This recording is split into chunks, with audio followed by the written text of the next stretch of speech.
Hello and welcome to Health Hope. My name is Joan Warner and I'll be your host. Today's special guest is Gilda Coronado. Welcome, Gilda. Thank you. So Gilda, tell us what your field of expertise is.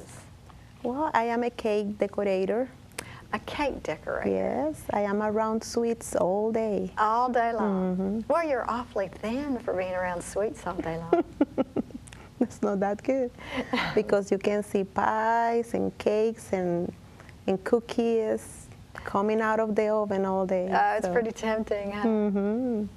So, at some point, you decided to do something about a few pounds maybe that you had put on, or did you do it for a special reason? You changed your diet, is this correct? Well, my whole life, I come from a Seventh-day Adventist home, a Christian Seventh-day Adventist home, and we have good habits, diet habits in our life. But being a baker, I became size 14. So I was 14? Yes, kind of. You don't of look heavy. Like a 14 now? No, not now. You look like a 4. I'm not 4 either. But yeah, I started taking care of my diet a little. But I wasn't a vegetarian at that point. I was eating clean meats, and I was eating, vegetables and fruits. But what exactly is a clean meat? Well, it's good that you asked that question. The first time that we see in the Bible to mention the clean meats, it's before the flood, when God tells Noah to bring to the ark clean animals and unclean animals. And the 7 pairs of the clean animals came to the ark, and just 1 pair of the unclean animals came to the ark. So before the flood, every men and women, they eat just vegetables and fruits. That was the original plan. Vegetables and fruits. Vegetables and fruits. Was the original plan. That was the original plan. That was what God gave to Adam and Eve. And we can find that in Genesis chapter 1, verse 29. But after the flood, because they didn't have any kind of vegetables, no plants, then God gave them permission to eat these clean animals. So before the flood, how long did people live? Oh, they lived 700, 900 700, years. 800, yeah. 900 years? Mm-hmm. And then after the flood, how long did they live? Probably 120, something 120. like that. Mm-hmm. So their lifespan decreased, right? Yes, yes. So your waist decreased Yes. when you did it. Yes. But were there other reasons why you wanted to do it? I mean, just because you had read this in the Bible, correct? Well, let me tell you that I didn't want to be a vegetarian. You didn't? No, I didn't want to be a vegetarian.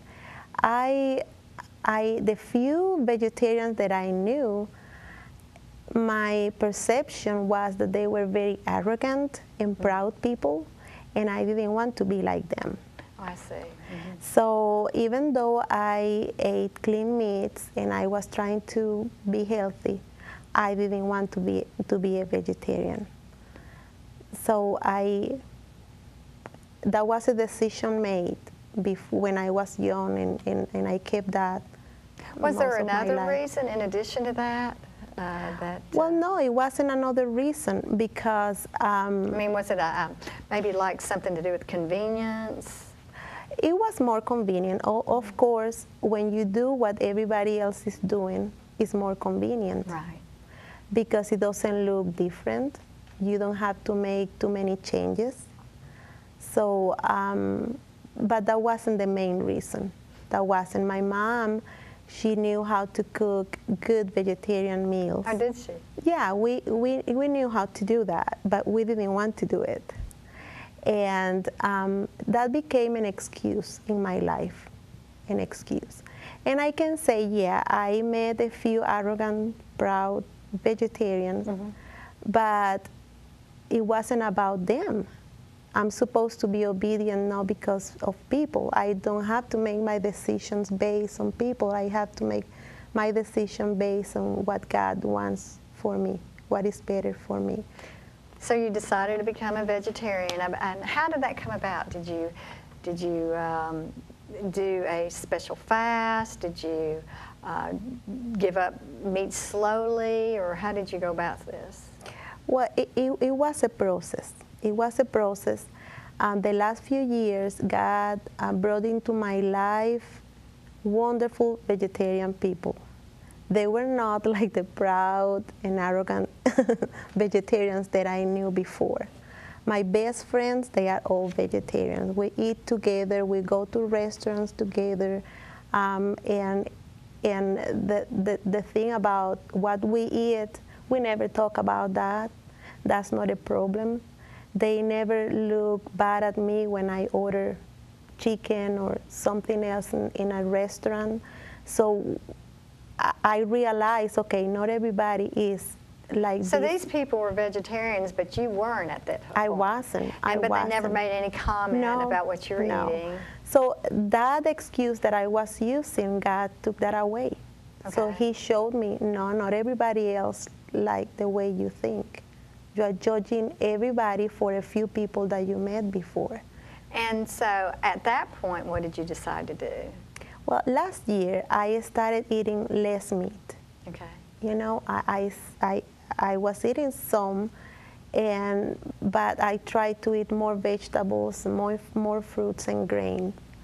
And so you ate some meat, but you amped up your vegetables and your fruits. Yes, okay. Last year. Okay. And I even made a comment to my best friend that I thought that it was time to become a vegetarian, but I didn't really make the decision until this year.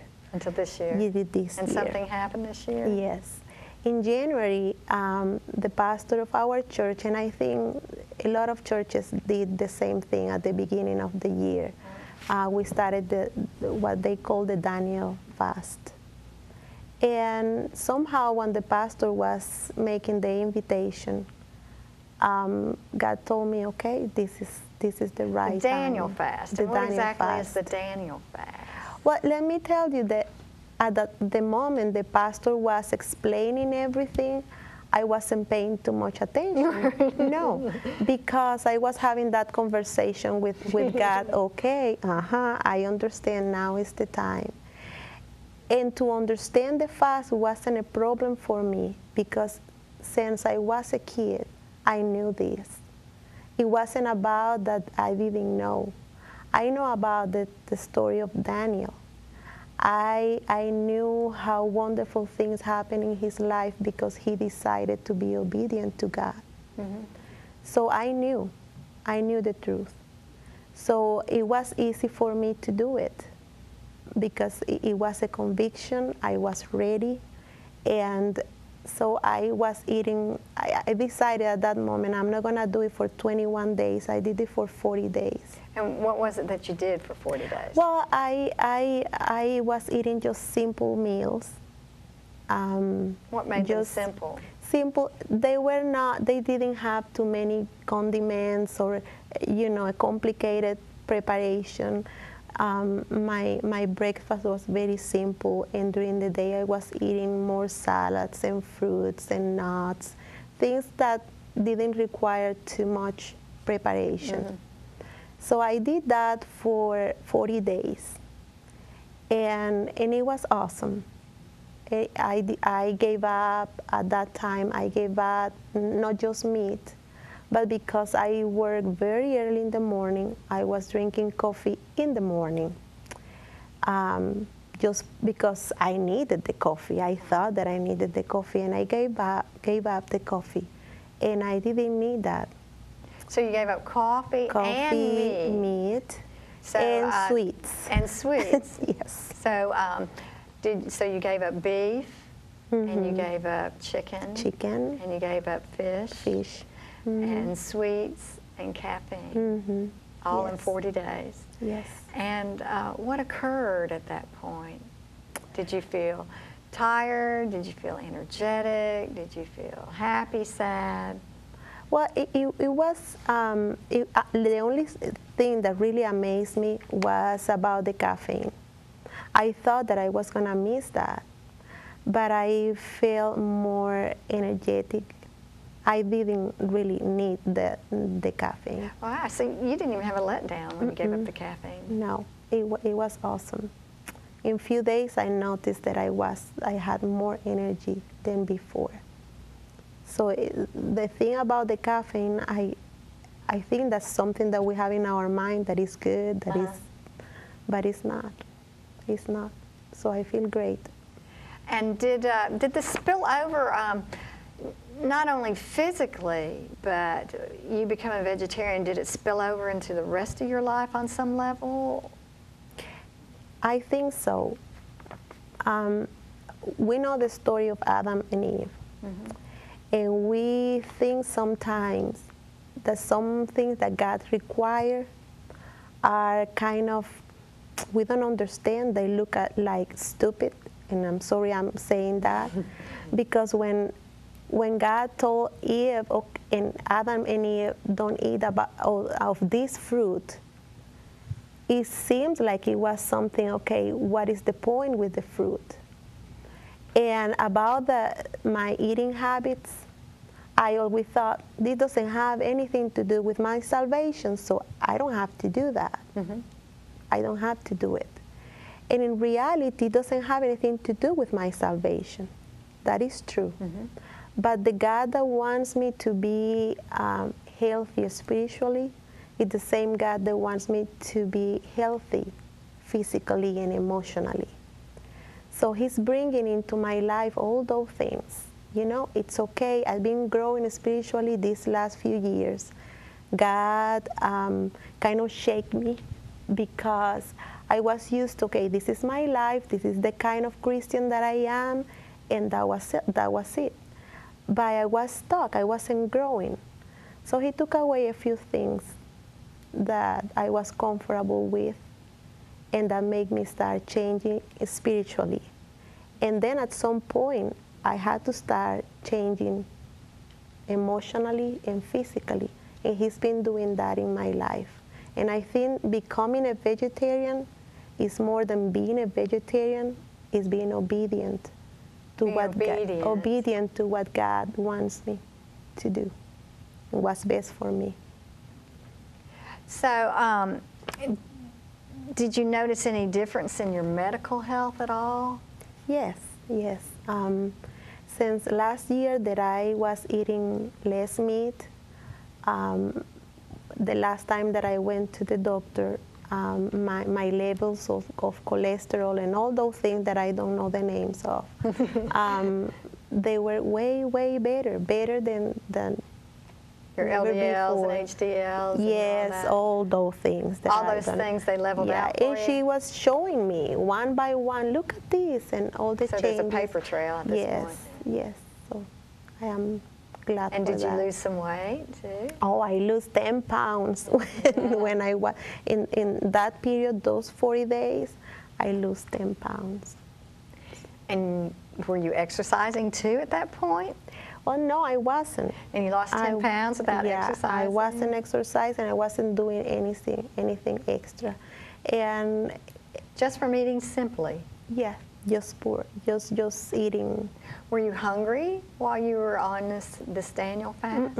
No, I wasn't. Yeah. I wasn't. And it's amazing when you are obedient to God, He gives you strength and He gives you all you need to overcome any bad habit or anything in your life.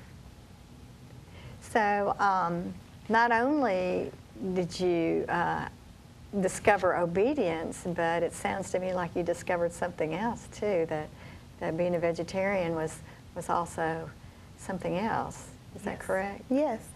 And one of the things that I notice in my life now that is a little bit easier to overcome some other bad habits. Because when you overcome something, it's like you have more strength and more courage to do something else. So some other temptations and bad habits and thoughts and things that I knew wasn't right in my life, they are kind of going away. That's why I didn't do this because I wanted to be more healthy. That's the truth. Mm-hmm. I did it because I knew that I was holding something that I didn't wanted to give it to God. And that was blocking my growth, my spiritual growth. So when I gave up to that I said, I'm not going to change this. So God is able now to work some other things in me. And did it affect your social life in any way, shape, or form? Of course, yeah. I have the opportunity to do more things with my friends. I am learning more things, and I want to mention, for the first time in my life, I have a garden. A garden. A flower garden, and that is funny because I always said that all the plants they die in my hands. Oh, so you didn't have a green thumb at all. No. People gave me flowers, any kind of plants, and they died. I don't know how to take care of them. They just die. And my kids know that. And they when somebody give me a plant, they say, uh-oh. They know that yeah, it's not going to survive. They didn't. I always forgot to put water and the simple stuff that you're supposed to do with the plant that I didn't. So one more time, God used people in my life, friends. One day I came home and I had flowers in my backyard, and it was one of my friends that came and planted those flowers for me, and that was so sweet. And then I didn't want them to die. Yeah, so I am taking care of them. They are alive. They've been alive through spring and now summer. They are still alive, and I planted a few more, so I have like 10 different kind of flowers in my house, and I am so proud of them. It looks like somebody lives there, so that's awesome. And this garden, does it have a benefit other than just being beautiful? Of course. It had two benefits that I can see. Number one, I can spend time outside. I work in a bakery and I have to be inside of the building most of the day. So because of that, I don't receive too much sunlight. So when I am outside watering my plants and taking care of them, I can enjoy the sun a little. And not just that, God showed me through those plants that things can change in my life. When I say, oh, I am like this and I'm not going to change, that is not true. The same way that He helped me to change my eating habits, He changed that belief that I cannot have a garden because the plants are going to die in my hands. That is not true. So all of a sudden you became more positive. Yes. It took away a lot of negative thinking. Yes. So in essence, it was good for your nerves. Yes. So it's the whole thing, spiritual health and physical health and emotional health. Everything comes together. So Gilda, would you say that you're an introvert or an extrovert? Or? I am an introvert. An introvert. Yes. I enjoy time by myself. Yes. With that, you really weren't involved in very many people's lives then, because you had your own activities, right? Yeah. My group of friends is very small. Yeah. So I say hi to everybody, but I don't invite too many people to my life. But I have a very nice little group of friends, and we enjoy things together. We even I invite them to my house and we eat together, but that was kind of unusual for you, being an introvert, right? Yes. Do you remember? I think one time you went to to my I house did. to eat. I did. It was nice. Yes, and it's more fun now to enjoy time with people, and it's fun for me to cook these vegetarian meals that some of them are familiar for me, some of them are new things, but I am enjoying all that with friends. So you feel like that your new Daniel fast that has led you into vegetarianism has also opened the doors for your social life. You just feel like it's affecting you across the board, right? Yes, and of course that didn't start exactly at that point, but it became an important step. Yes. Within the year, though, correct? Yes. Yeah. Yes. So each month, there was more fruit in your life, correct? Yes. Yes. And speaking of fruit and flowers, when you were out in the garden, how did that affect your health? Like, I know that you were out in the sun quite a bit, right? And how does the sun affect your health? Well, I understand, that it's important for my vitamin D and my bones and all those things. And I really don't pay attention too much to those things. That's the truth. I don't want to say anything that is not true here. When I became a vegetarian, I didn't do it for the health stuff. But I understand that I need sunlight. So this garden is giving me the opportunity to be outside and to enjoy, fresh air and to enjoy the sun and receive the benefits of it. Right. And back to any medical issues, did you ever have any stomach problems prior to this? Well, when you eat meat, your digestion is a little bit slower. And now it's faster. My stomach is doing better. Yeah. I don't want to go to details with that, but yes. So this has been a win-win for you, hasn't it? Yes. Okay. Well, let's talk about exercising, okay? Well, that's another thing. I am working in 2 more things right now in my life. I need to exercise more, and I need to sleep more hours. I'm not sleeping enough hours. I'm not exercising the way I should. But this is a process, and God is helping me to learn and to add more things in my life. So I'm excited for the things He has done already and the things that He is bringing. But you lost so much weight from being a size 14, and you did none of that with exercising? Well, when I lose the first 10. few pounds, not these 10 pounds. This 10 pounds was the last thing. But before that, I was exercising. I was, going to the gym. I was going to the park. But somehow I am caught in a lot of activities, and I'm not doing that right now. I'm not going to, exercising the way I should. So it's something you that still look good. Oh, so thank you. Whatever you're doing here with your diet and what you did prior to the diet is working, because you look great. Thank you. Thank you. And you're glowing, so you look happy. I am happy. And probably that's the other thing that I should mention. My emotional health, that I don't even know how to explain it.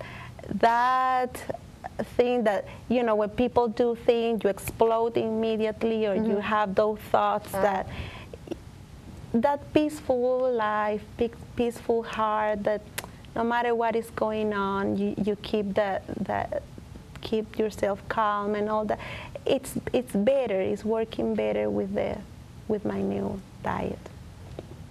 Well, they say that unfortunately some of these animals that have been laid to rest so that we could eat them, that they had grown accustomed to the farmers. And so when they see that the farmer is turning on them, to use them for a meat, for the distribution of meat, that they become enraged, and that when you eat the blood of the animals, that perhaps you're taking on some of that rage. Yeah, I'm sure about it. Yeah. And I think in the Old Testament, they wouldn't eat the blood of the meats at all. Didn't they drain the blood out of the meats? And then, I mean, didn't that have a lot to do with kosher? Yes. Right. And, you know, so I can see how that's affecting you if you're not eating any meat, you know, and you're feeling calmer. Yes, I am. All right. I am. So if you were going to like tell the audience, if you were going to leave them with one thing or two things that you feel is near and dear to your heart from this experience, what would you tell our audience? Okay, the only thing that I could say to the audience is that I don't know what is the thing that God is asking you to give, to surrender to Him. It could be a habit, it could be anger, it could be anything in your life, your eating habits, something. Just do it, give it to Him, because He has a wonderful plan for your life, and He's doing good things in mine, and I know He's gonna do good things in yours too. Thank you so much, Gilda. Thank you for inviting me. You come back and see us, okay? I will. Thank you.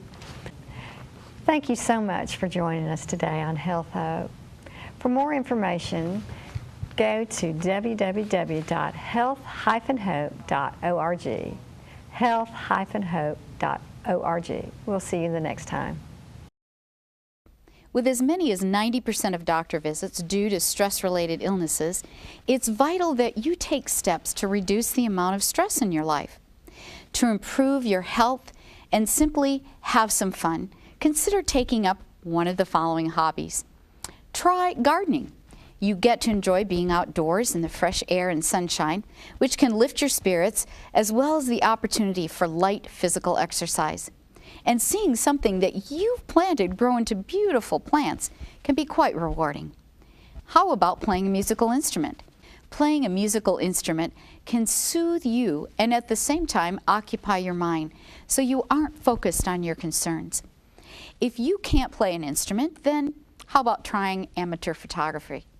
Capturing special moments with family and loved ones, taking a quiet walk to photograph a sunset can be an enjoyable way to relax.